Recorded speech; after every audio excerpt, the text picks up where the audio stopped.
News report India के दर्शकों और श्रोताओं को खुशामदीद। न्यूज़ रिपोर्ट इंडिया का प्रोग्राम खबर की खबर लेकर आपके रूबरू हूँ मैं सुखदेव सिंह। आज के इस प्रोग्राम में हम एक ऐसी खबर की चर्चा करेंगे जो चौंका देने वाली है और ऐसी खबरों के असरात जो आम जीवन पर होते हैं वो बहुत गंभीर होते हैं।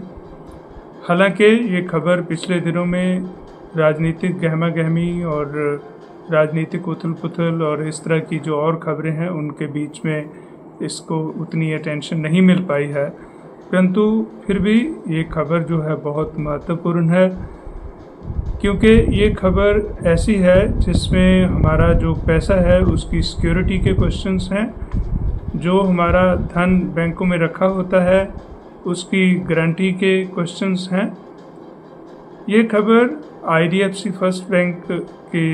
जो 32 सेक्टर की ब्रांच है उसमें से हुए 657 करोड़ के स्कैम के साथ रिलेटेड है और ये खबर अंग्रेज़ी के अखबार द ट्रिब्यून के हवाले से है। द ट्रिब्यून ने ED के हवाले से बताया है कि इससे जो पैसा गबन किया गया, जो पैसा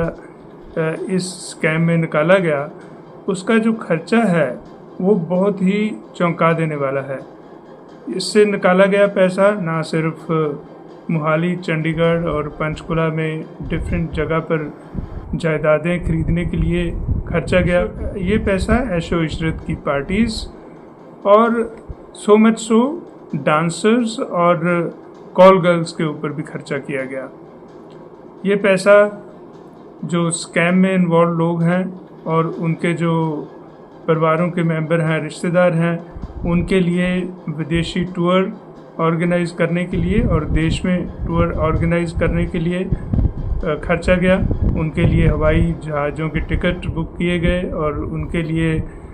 जो लग्जरी होटल्स हैं उनमें अकोमोडेशन बुक की गई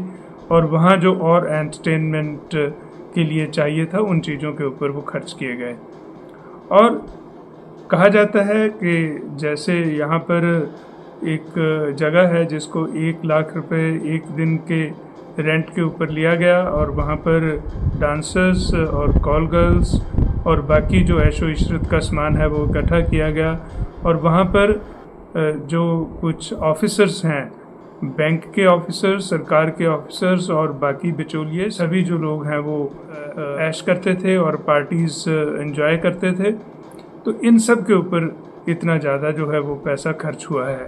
ऐसा नहीं है कि किसी ने OTP मांग लिया या कहीं पर किसी के पास कोई इन्फॉर्मेशन लीक हो गई तो उसने गबन कर लिया हो, उसने पैसा निकाल लिया हो। ये पैसा तो सीधा सीधा बैंक के खुद जो ब्रांच के मैनेजर हैं उनकी इन्वॉल्वमेंट के साथ जो है वो निकला है, जो कि बहुत ही डेंजरस है क्योंकि अगर बैंक के ब्रांच मैनेजर ही इस तरह से पैसा निकालने में इन्वॉल्व होंगे तो बचाएगा कौन? अगर बाढ़ ही खेत को खाने लगेगी तो फिर बचाव कहाँ से होगा? तो यहाँ के जो ब्रांच मैनेजर हैं मिस्टर ऋषभ ऋषि, उन्होंने बहुत सारा पैसा जो है वो एक इंडस्ट्रियल प्लॉट लेने के लिए उन्होंने और उनकी पत्नी ने, और उसके अलावा उन्होंने एक फ्लोर ख़रीदने के लिए और 2 लग्जरी गाड़ियाँ जो हैं वो ख़रीदने के लिए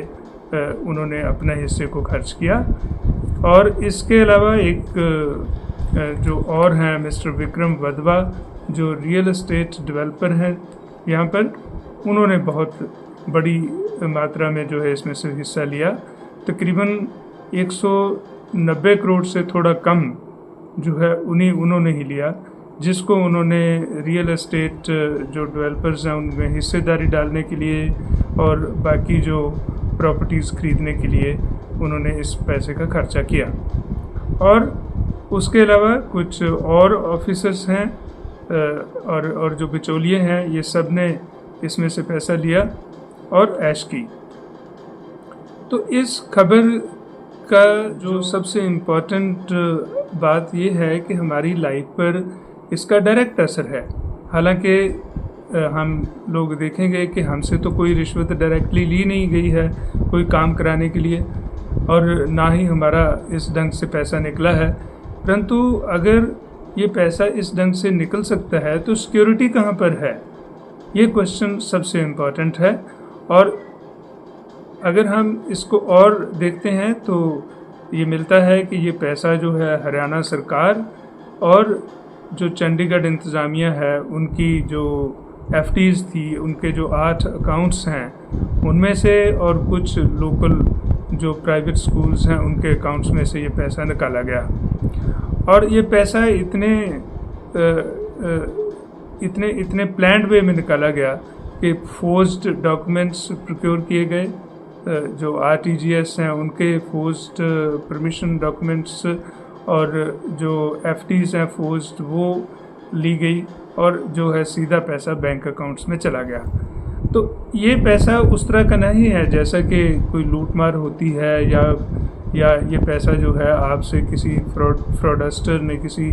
फ्रॉड करने वाले ने आपसे जो है एक तरह से बहला के छीन लिया है, जैसे कि पहले खबरें आती जाती रही हैं। ये पैसा एक बड़े ही सोफिस्टिकेटेड ढंग से जो बैंक के मैनेजर हैं और बाकी जो स्टाफ है, एक रिलेशनशिप मैनेजर हैं बैंक के, वो भी इसमें इन्वॉल्व थे। तो फिर आप सोचिए कि सेफ्टी कहाँ पर है। ये नहीं है कि ये बैंक का कोई पहला स्कैम है, बैंकों के पहले भी स्कैम हुए हैं, परंतु वो ऐसे स्कैम नहीं थे जिस ढंग से ये पैसा जो है निकाला गया है। और इसका जो नेगेटिव और असर हैं आम जीवन पर वो ये हैं कि जिस ढंग से एक प्राइवेट बैंक के मैनेजर ने इतनी लग्जरी कार्स ली, और तो बाकी जो नेबरहुड में फैमिलीज़ हैं उनके जो बच्चे हैं वो क्या सोचेंगे कि अगर वो प्राइवेट बैंक के मैनेजर हैं तो वो इतनी लग्जरी कार्स अफोर्ड कर सकते हैं, इतने प्लॉट्स ले सकते हैं और इस ढंग से लाइफस्टाइल लीड कर सकते हैं, तो फिर दूसरे लोग जो हैं वो क्यों नहीं कर सकते? उनके बच्चे ये सवाल उठा सकते हैं। तो जिससे एक सोशल फैब्रिक जो है, जो सोशल एक तरह से मोरालिटी है, या सोशल जो बिहेवियर पैटर्न्स हैं उनके ऊपर भी इनका नेगेटिव असर पड़ता है। और फिर आम आदमी जो है वो इतना इनसिक्योर फील करता है कि उनका पैसा बैंकों में कैसे सेफ रहेगा, क्योंकि बैंक ही आज के ज़माने में सबसे सेफ जगह मानी जाती है जहाँ पर पैसा रखा जाए। यूं भी इतना पैसा जो है कोई भी अपने पास नहीं रख सकता है। अगर अपने पास इस तरह से कैश रखता है तो उसके ऊपर कई तरह की लाइबिलिटीज़ हो जाती हैं, कई तरह की लीगल इश्यूज़ खड़े हो जाते हैं। और अगर वो बैंक में रखते हैं, पहले नंबर पर तो ये है कि जो ऑनलाइन बैंकिंग के स्कैम्स हैं, जो फ्रॉड करने वाले हैं, वो कभी डिजिटल अरेस्ट के नाम पर, कभी इन्वेस्टमेंट के नाम पर, और कभी ट्रेडिंग के नाम पर, और कई बार किसी और ढंग से फुसला के लोगों से पैसा जो है वो ऐंठ लेते थे। परंतु ये है कि सीधा साधा जो बैंक मैनेजर और उसका रिलेशनशिप मैनेजर, ये भी अगर इस तरह के स्कैंडल्स में इन्वॉल्व हो जाएंगे तो फिर सेफ्टी कहाँ पर है। तो इस ढंग से ये खबर जो है हमारे सब के सोचने लायक है, हमें सबको इसके ऊपर सोचना चाहिए। एक तरफ तो इनके ऊपर जो लीगल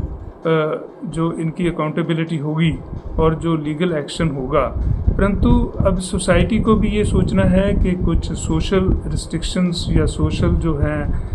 एक तरह से कुछ प्रतिबंध ऐसे लगाने होंगे ऐसे लोगों से जो ऐसे काम करते हैं, जो इस ढंग से पैसा इकट्ठा करते हैं। अगर उनकी रिस्पेक्ट उस ढंग से ना हो